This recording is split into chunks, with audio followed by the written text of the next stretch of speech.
Right, Chelsea news, and for me, there is only one place that we can start today's video, and I don't care whether you think that this story is unlikely, I don't care whether you think it's come out of nowhere, or that because of the club's new structure and transfer policy that this one just isn't going to happen, because we need to speak about a man that has been lighting it up in Euro 2024. A Frenchman who has played every single game for them so far, and who so far is rolling back the years. And I don't think that you need to take too many guesses as to who I am talking about, because I am talking about club legend and player that I love very, very dearly, and that man is N'Golo Kante. Now, there's a small part of me, a very small part of me, that was actually a little bit surprised to see N'Golo Kante in the French squad for this tournament. You look at the options they've got in the middle of the park, and they've got Chouameni in there, who obviously plays very well every time he plays.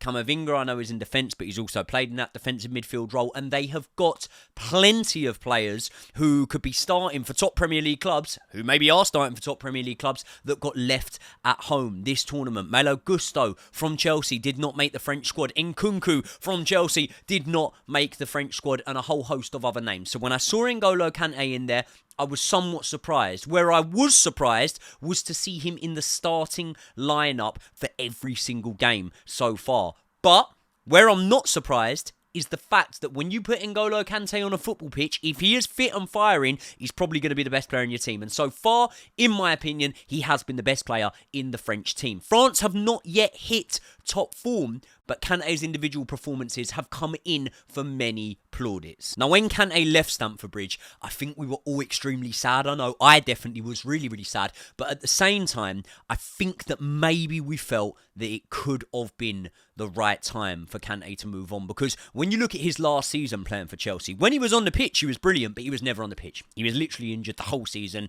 He had a couple of games here and there. I remember the game against Liverpool. I think we drew that game, But that game, I remember he started and he was rolling back the years. He was looking really, really good. But that season, he was never available for selection. The season before, he was available for less than half the minutes that we would have liked him to have played. So, that being in mind, when you've got a Chelsea player that really is injured a lot of the time, and the worrying trend is when he comes back from injury, despite him looking good in those games, usually that 1 or 2 games that he comes back from injury would be followed by another stint on the sidelines. Inevitably, he was getting injured every single time he played for us. So when he went over to Saudi, I thought, as painful as it was, maybe that was the right time to say goodbye. I did think that maybe his game time and maybe his availability might be better over in Saudi Arabia, but what I didn't think was that he would play 43 games last season, which is what he played for Al Ittihad. Also, as I say, I didn't really think that he'd be in the starting 11 for France,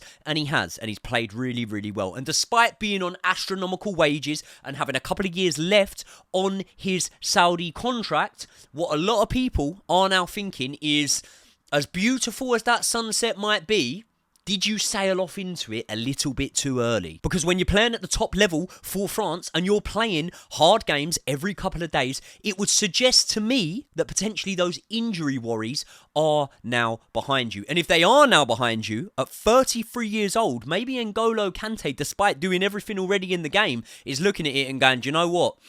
I could have another season or two at a top level, at a higher level potentially than he is playing over in Saudi Arabia. And also, Didier Deschamps, the French manager, might have let Kante know how important he is to his plans as national team manager. And then potentially, Kante could be looking at the World Cup in a couple of years' time and thinking, do you know what?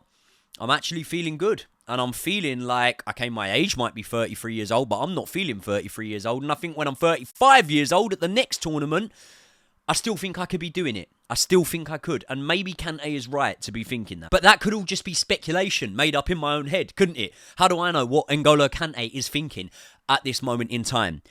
But here's where it gets interesting.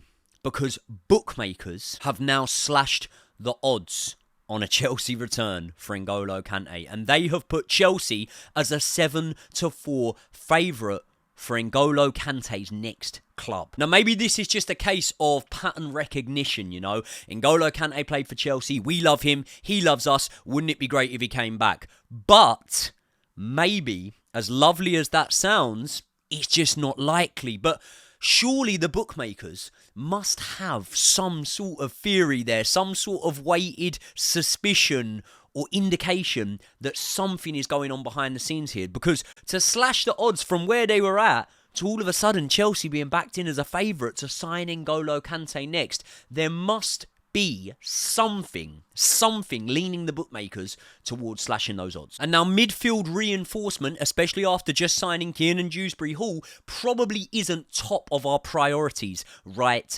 now. But with the potential sales of Conor Gallagher and Carney Chukwuemeka, as we're hearing of, hopefully these sales don't happen, but if they were to happen and they were to go through, maybe we would need to go in for another midfield player in this window. Now, I personally think that left wing and number 9 are positions that need strengthening a lot sooner than the midfield position needs strengthening. But at the same time as saying that, no one's going to turn their nose up at N'Golo Kante, I don't think. So we're at that stage with the board where they're obviously looking to bring in young players and they're looking to bring in players that aren't going to affect their plans to sort of restructure this wage bill and bring the wage bill down. So that does seem to make this deal look like it's an unlikely one to potentially be happening. But saying that, if Cristiano Ronaldo potentially had a chance to leave Saudi Arabia now and to go and play in a team that were playing in some sort of European football or were obviously playing in the best league in the world, I think that potentially Cristiano Ronaldo would not only be willing to do that, I think that he'd be willing to take a wage cut in order to force through a move, or potentially even a loan move or something like that, right? Because I do believe that these players are earning so much money over in Saudi Arabia that when they take that wage cut, it's not like they're out of pocket. I mean, these lot of footballers, they're not out of pocket either way, but I do think that it makes it more likely that players might look to do that. And you could be saying, well, Kante's won it all. Why would he want to go back and do more? But potentially, despite winning multiple Premier Leagues, a Champions League, a World Cup with France, and potentially even a Euros on the card this summer, he could have rediscovered that love and rediscovered that thirst to be able to go on and compete and win more major silverware. And therefore, he could be looking for a place to do it. And I mean, let's be honest, N'Golo Kante starts for us, doesn't he? Of course he does. Imagine a midfield next season with Caicedo, Enzo and Kante. Or Caicedo, Kante and former teammate of N'Golo Kante's Kieran Dewsbury-Hall. That would be a really good and a really competitive midfield for us in the Premier League. Maybe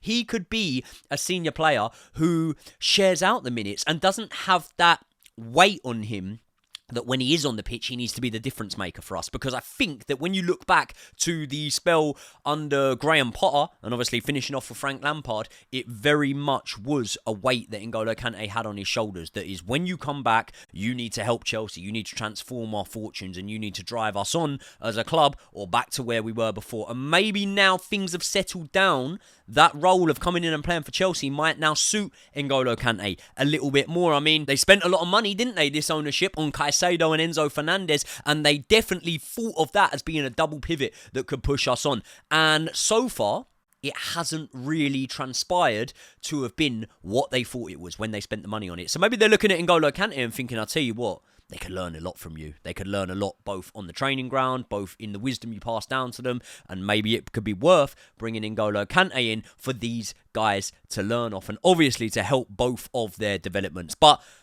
the reality in this one is, I just don't think Clearlake have shown anything so far to suggest that this would be a deal that they are willing to go in for. I mean, listen, with the actions of this board, I was surprised when they went in for Dewsbury-Hall because he was 25 and he'd be turning 26 at the start of the season. I even thought that was a little bit old for these lots. So a 33-year-old N'Golo Kante would probably leave me gobsmacked if we went and got him. But my feeling of surprise wouldn't come from a feeling of not thinking that N'Golo Kante is good enough for Chelsea at this moment in time, because clearly he is showing over the last season, over the last 12 months or so, and with his performances in this Euro campaign, that he is very much good enough for Chelsea. He'd probably be our best player on the pitch a lot of the time. But let's remember that we do know that Clearlake have Saudi money in them, and potentially that means that there would be a working relationship there, and potentially that means that something could transpire.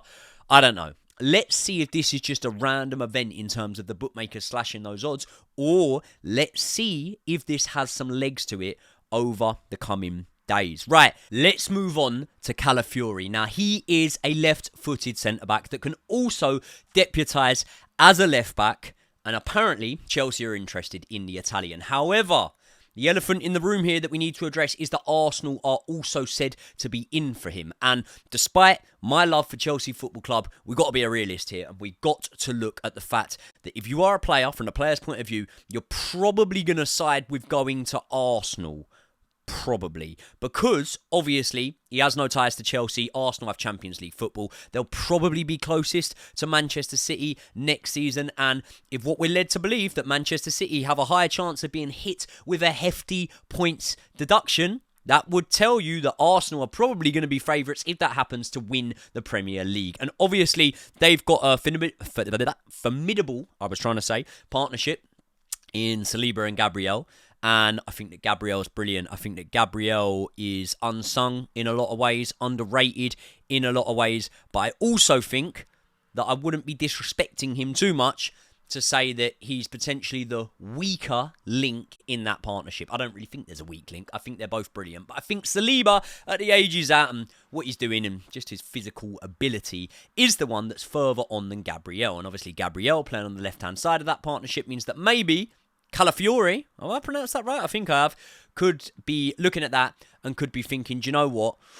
I could replace Gabriel in that centre-back duo. Now, I do think that Calafiori would be confident that he could also come in and get in the starting 11 at Chelsea. And obviously, with our new coach being Italian, maybe that could see, you know, a link between those two there. And also the amount of rotation that Chelsea had last season and the instability, by the way, of our backline. Like, who are we walking away from our backline after this season saying, right, they're the two centre-backs? Because I don't think there is one, because I think the best two centre-backs for us this season just gone, aren't going to be there next season, because Thiago Silva's already left, and I think the club are going to want to sell Trevor Chalobah, and they were the best two for us. Levi Colwill is the man that I see being on that left side of centre-back next season.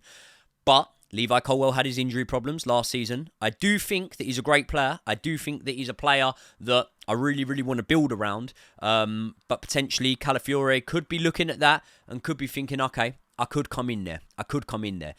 But he could also be playing second fiddle to Levi Colwill. And if you're going to play second fiddle, you're probably better off playing second fiddle at Arsenal if we're offering you the same wages, because then at least you might have a Premier League winners medal next season. Not to say that Chelsea can't do it, but, you know, let's see. The problem is I would be putting this fella behind Levi Colwill, and if Colwill does stay fit all season, which I understand is a big ask after our season, but if he does stay fit, then yeah, Calafiori is going to be behind him for me. So the wages shouldn't really be a problem, because we're actually hearing that he's on less than 20 grand or something like that a week. But if it comes down to a bidding war between us and between Arsenal, I think we know what happens, don't we? We win it, we probably overpay, and then we risk another situation like the Mykhailo Mudryk situation, where potentially we pay a really high transfer fee for this player. He comes in, he's not on awful wages. The wages don't hurt us too much, but potentially we forked out all that money because we wanted to be Arsenal to the signature, and is he even the player that we think we're potentially getting? Because I didn't watch much of him last season. I didn't watch any of him last season, and we're sort of looking at it off the back of his performances for Italy, who have obviously gone out of the Euros now. We're thinking, okay, he looked good in there. He did look good in there. But tournament signings aren't always the one, man. They aren't always the one. Saying that, I'd very much like us to go and get Mark Gahey back. So maybe I'm contradicting myself ever so slightly there. But one thing that obviously makes Chelsea interested in him is his ability to play at left back also. Obviously at the moment that could be an attractive appeal for us, because we are hearing that Ben Chilwell may not be at Chelsea next season, and we've heard that top Premier League clubs are interested in Ben Chilwell, and he could make a move. Now, Manchester City were interested in Ben Chilwell before. Could that be a potential? You know, they haven't really had a recognised left-back at the club since, or at least in the starting 11, since Zinchenko left. They had Aki playing over there. They got Gvardiol playing over there. Now, he came in, and he didn't really hit the ground running, in my opinion, but as the games ticked on, especially by the sort of halfway mark of the Premier League season, he proved himself to be a really, really good player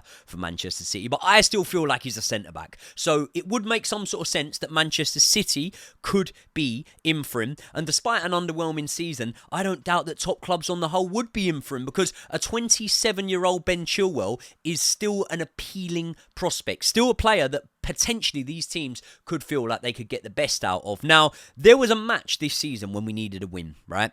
We had lost away to Middlesbrough in the Cup. And in the second leg of that away tie, we needed to turn over the deficit and we needed to beat them to get through. And Ben Chilwell came in for what I believe was his first start after coming back from the injury that ruled him out from the start of the season, right? I was in attendance for that match. We won it 6-0 or 6-1, I think it was, right? And Ben Chilwell was electric in that match. He looked like he had came back in where he left off and he was on top form. But then after that, Chilwell didn't play that well, to be honest. I never actually saw a Chile performance after that game against Middlesbrough where I went, right, you've really staked a claim to taking that spot back off Cucurella. And ultimately, I don't think he has took the spot back off Cucurella. Now, the problem with Chile is this, right?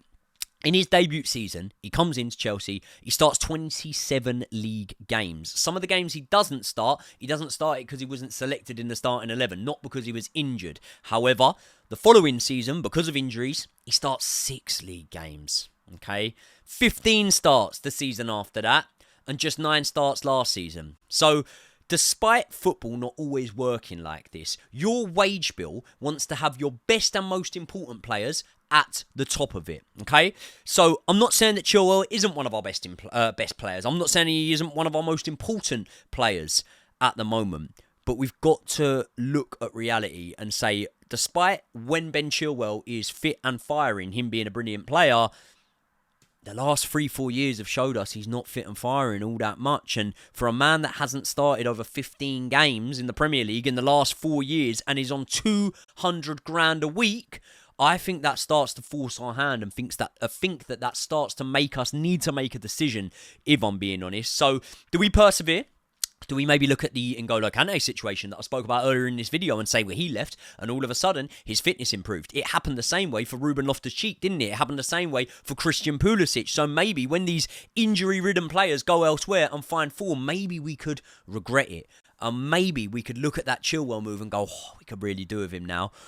Or do we cut our losses and allow Chile to move on? Because for me, Ben Chilwell is not the best left-back at Chelsea Football Club right now. I've got to be honest.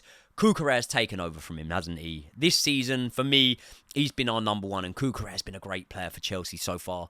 I would say so far. Probably not so far, because in that first season, he was really underwhelming, and I thought we had bought a dud, to be honest. But now, I'm very happy to say that Marc Cucurella has proven us wrong. And unless we saw otherwise, I want Marc Cucurella as the starting left-back next season. Now, Ben Chilwell potentially is going to have an advantage over Marc Cucurella because he didn't get picked by Gareth Southgate for England squad, meaning he is at Cobham, he's in training, and actually, Enzo Maresca should have started his role as Chelsea Football Club manager right now, so he's probably met the players at Cobham, and it means that when pre-season kicks in, Cucurella, who I'm assuming, he's already gone deep in Euro 2020. I actually think that Spain are going to get through, I think they're going to get past Germany.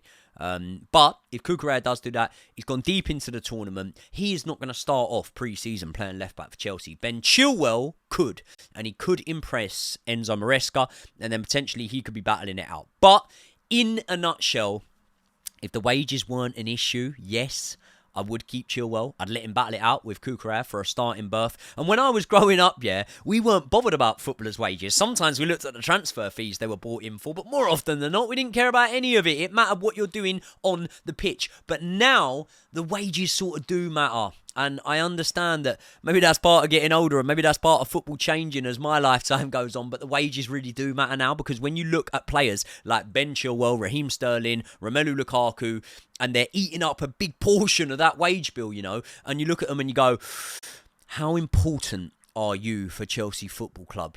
Are you of absolute up here importance, and therefore we can justify spending these wages on you? Or do we need to look at ultimately moving you on? Because when you look, right, I'm not that bothered that we didn't bring in Michael Elise, and obviously the fact that we were teased with this Victor Osimhen transfer for so long and now it doesn't look like it's ever going to happen.